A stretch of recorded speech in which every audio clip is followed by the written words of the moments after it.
Assalamualaikum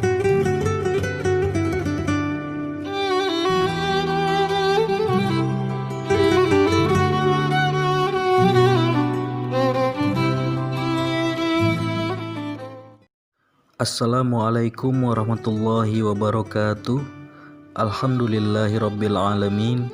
Wassalatu wassalamu ala asrofil anbiya'i wal mursalin Sayyidina wa maulana Muhammadin wa ala alihi wa sahbihi ajma'in. Amma ba'du. Pertama-tama marilah kita panjatkan puji dan syukur kehadirat Allah Subhanahu wa taala yang telah memberikan kita rahmat, hidayah serta nikmat kesehatan sehingga pada hari ini kita dapat melaksanakan perkuliahan online pertama kita dalam mata kuliah ilmu kalam.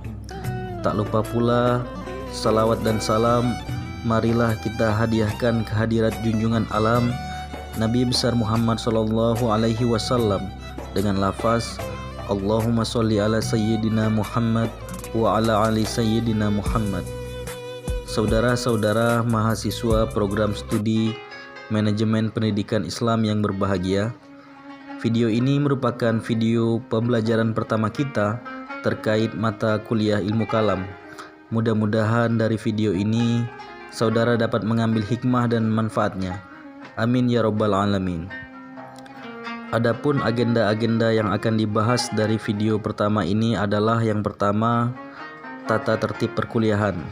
Dalam tata tertib ini, kita akan membahas bagaimana pelaksanaan perkuliahan sistem online ini. Yang kedua adalah kontrak perkuliahan.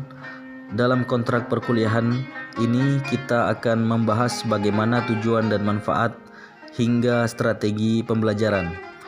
Dan ketiga, kriteria penilaian. Dari kriteria penilaian ini, kita akan membahas poin-poin yang menjadi kriteria penilaian dalam perkuliahan ini. Dan yang keempat adalah pengantar perkuliahan ilmu kalam. Dalam pembahasan ini kita akan mengulas sedikit terkait dengan pengantar ilmu kalam yang terdiri dari pengertian, ruang lingkup, dan sejarah ilmu kalam. Baiklah, kita masuki tata tertib perkuliahan. Yang pertama, perkuliahan dimulai tepat pada hari Jumat pukul 9.35 hingga 11.15 waktu Indonesia Barat. Yang kedua, perkuliahan menggunakan grup WhatsApp. Yang ketiga, lokasi Anda boleh di mana saja. Yang keempat, absensi Anda dengan mengisi Google Form yang telah dibuat. Yang kelima, materi akan diberikan berupa video. Yang keenam, siapkan catatan, konsentrasi dan fokus pada kuliah. Yang ketujuh, di akhir sesi materi ada exercise. Yang kedelapan, pastikan koneksi internet Anda stabil. Selanjutnya adalah kontrak perkuliahan. Yang pertama, perkuliahan dilakukan sebanyak 16 pertemuan secara daring yang terdiri atas 10 pertemuan perkuliahan daring, 4 pertemuan penugasan, 1 pertemuan UTS, dan 1 pertemuan UAS. Yang kedua, manfaat perkuliahan. Mahasiswa memiliki kompetensi dalam memahami dan menjelaskan kajian-kajian dalam ilmu kalam, baik pada periode klasik dan kontemporer. Yang ketiga, deskripsi perkuliahan. Mata kuliah ilmu kalam mempelajari perkembangan aliran-aliran dalam teologi Islam dan ajaran-ajaran dari masing-masing aliran tersebut. Yang keempat, kompetensi dasar dan indikator. Mahasiswa mampu menjelaskan pengertian ilmu kalam. Selanjutnya, mahasiswa mampu menjelaskan sejarah perkembangan ilmu kalam. Selanjutnya, mahasiswa mampu memahami dan menjelaskan aliran-aliran dalam ilmu kalam. Dan yang terakhir, mahasiswa mampu memahami ajaran-ajaran dari aliran ilmu kalam tersebut. Selanjutnya yang kelima, strategi perkuliahan. Metode menggunakan ceramah, brainstorming, information short, discussion, dan tugasnya adalah membuat makalah dan menjawab soal.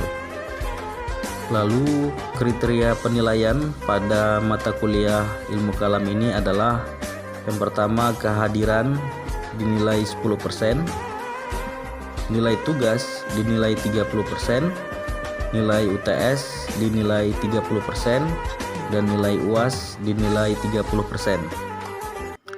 Baiklah, sebagai pengantar perkuliahan ilmu kalam, sesi ini kita akan membahas pengertian ruang lingkup dan sejarah timbulnya ilmu kalam. Secara harfiah, kalam artinya adalah perkataan atau percakapan.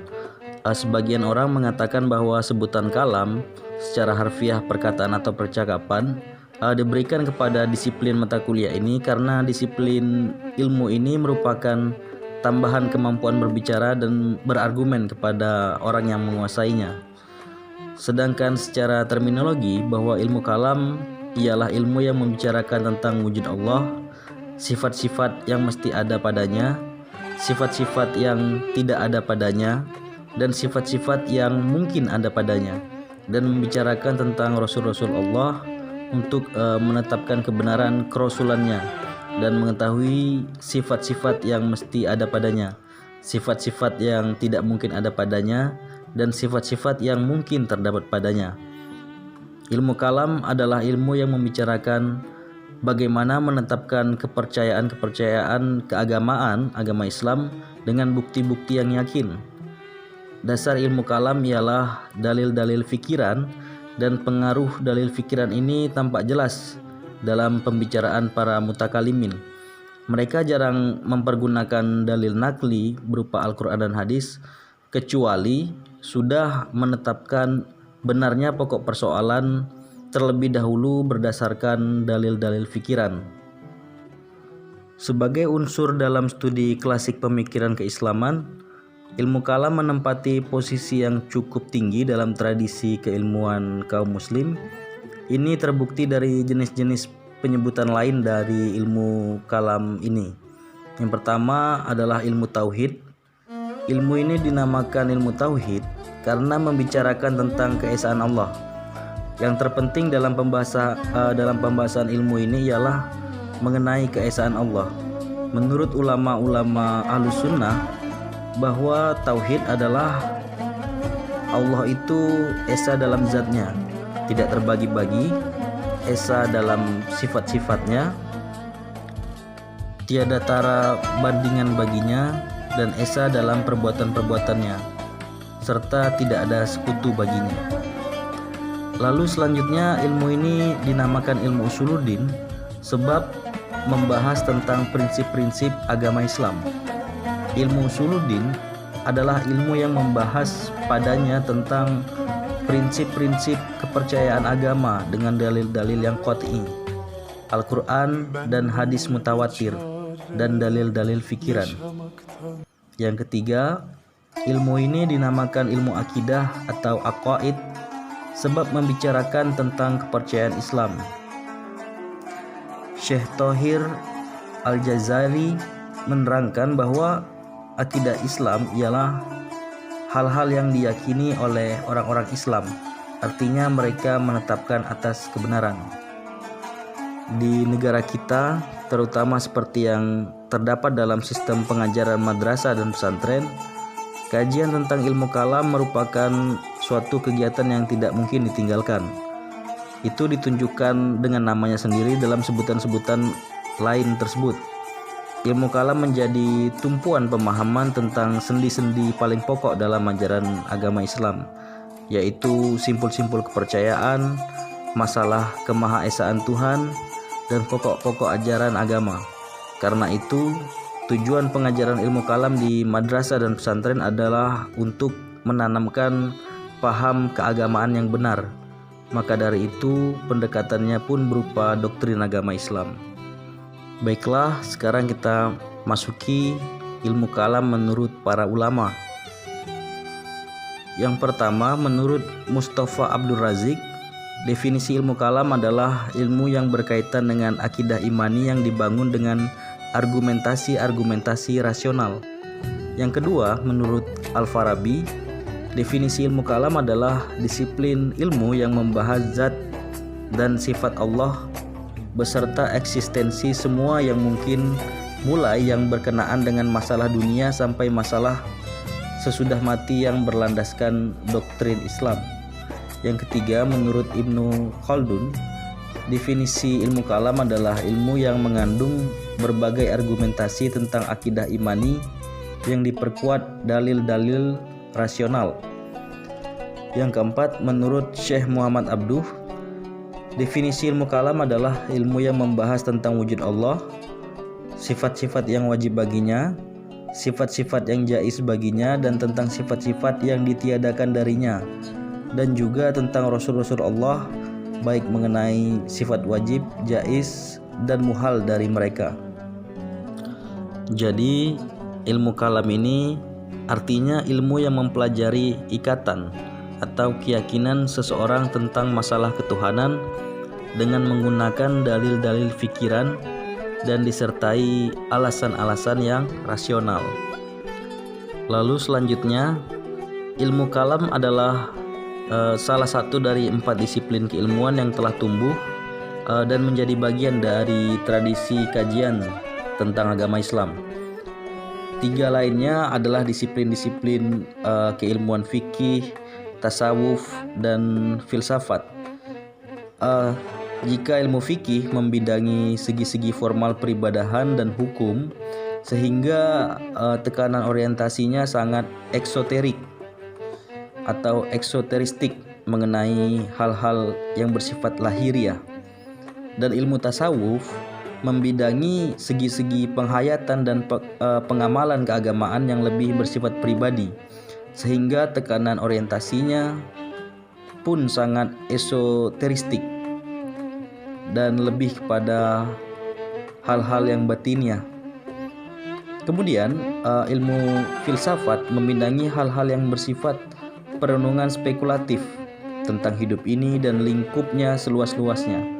Maka yang terakhir adalah ilmu kalam, mengarahkan pembahasannya kepada segi-segi mengenai Tuhan dan berbagai derivasinya. Lalu selanjutnya ruang lingkup ilmu kalam. Masalah yang dibahas dalam ilmu kalam adalah mempercayai adanya Allah, malaikat, kitab-kitab Allah, Nabi dan Rasul Allah, hari kiamat, qada dan qadar, akhirat, akal dan wahyu, surga, neraka, dosa besar, dan masalah iman dan kafir, yang diperkuat dengan dalil-dalil yang rasional agar terhindar dari akidah-akidah yang menyimpang. Lalu selanjutnya kita memasuki sejarah ilmu kalam. Sejarah munculnya ilmu kalam pada awalnya berawal sejak wafatnya Nabi Muhammad SAW. Timbullah persoalan-persoalan di kalangan umat Islam tentang siapakah pengganti Nabi. Kemudian persoalan itu dapat diatasi setelah dibayatnya atau diangkatnya Abu Bakar As-Siddiq sebagai khalifah. Setelah Abu Bakar wafat, kekhalifahan dipimpin Umar bin Khattab. Pada masa kepemimpinan Umar bin Khattab, umat Islam tampak tegar dan mengalami ekspansi seperti ke Jazirah Arab, Palestina, Syria, sebagian wilayah Persia, dan Romawi serta Mesir. Setelah khalifahan Umar bin Khattab berakhir, maka Utsman bin Affan menjadi khalifah. Pada masa kekhalifahan Utsman, itu cenderung kepada nepotisme. Terjadilah ketidakstabilan di kalangan umat Islam dengan banyaknya penentang-penentang yang tidak setuju kepada Khalifah Utsman. Hingga puncaknya, Utsman tewas terbunuh oleh pemberontak dari Kufah, Basrah, dan Mesir. Setelah Utsman wafat, Ali bin Abi Thalib sebagai calon terkuat terpilih sebagai khalifah yang keempat. Tetapi ia segera mendapat tantangan dari pemuka-pemuka yang ingin pula menjadi khalifah, seperti Tolhah, Zubair, dan Aisyah. Peristiwa ini dikenal dengan Perang Jamal. Tantangan kedua datang dari Muawiyah bin Abi Sufyan yang juga ingin menjadi khalifah dan menuntut kepada Ali supaya menghukum pembunuh-pembunuh Utsman. Lalu selanjutnya, ketegangan antara Muawiyah dan Ali bin Abi Thalib itu mengkristal menjadi perang sifin yang berakhir dengan keputusan tahkim atau arbitrase atau win-win solution. Bagaimana sebenarnya peristiwa tahkim itu? Silahkan disimak.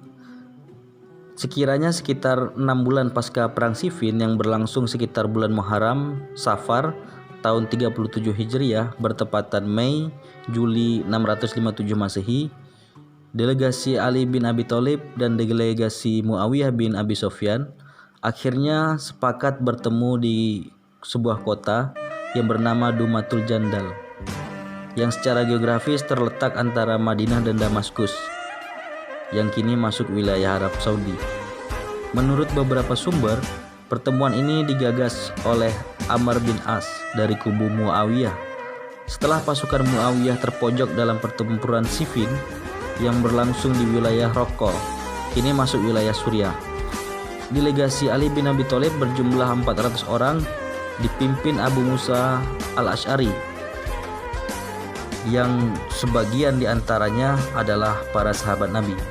Delegasi Muawiyah juga berjumlah 400 orang yang dipimpin oleh Amr bin As.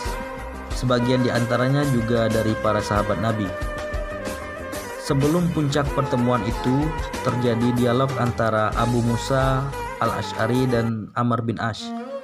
Abu Musa al-Asy'ari sempat menawarkan untuk mengangkat Abdullah bin Umar, tapi Amr bin As menolak dan ingin mengangkat anaknya, dan hasilnya pun juga ditolak oleh Abu Musa al-Asy'ari. Amr bin As mengatakan, "Lantas bagaimana pendapat Anda, wahai Abu Musa al-Asy'ari?" Abu Musa menjawab, "Saya berpendapat bahwa kita berdua lebih dulu harus mencopot dua khalifah itu, Ali bin Abi Thalib dan Muawiyah, dari jabatan khalifah. Kemudian kita serahkan kepada umat untuk memilih khalifah yang mereka inginkan." Amr bin As mengatakan, "Saya setuju dengan usulan Anda." Lalu keduanya berjalan ke tengah para hadirin yang sedang menunggu hasil perundingan. Lalu di depan hadirin dari dua kubu yang berjumlah sekitar 800-an orang, Abu Musa al-Asy'ari mengumumkan mencopot Ali bin Abi Thalib sebagai khalifah. Lalu begitu tiba giliran Amr bin As yang berbicara di depan semua hadirin, dia berkata, "Mulai saat ini juga saya nyatakan bahwa Muawiyah adalah khalifah pemimpin umat. Muawiyah adalah pelanjut kekuasaan Utsman bin Affan dan lebih berhak menggantikannya." Dan bisa dibayangkan bagaimana kacaunya dan gaduhnya pertemuan tahkim tersebut. Seluruh jajaran kubu Ali bin Abi Thalib tentu sangat kecewa. Sebaliknya, kubu Muawiyah sangat senang bersukaria.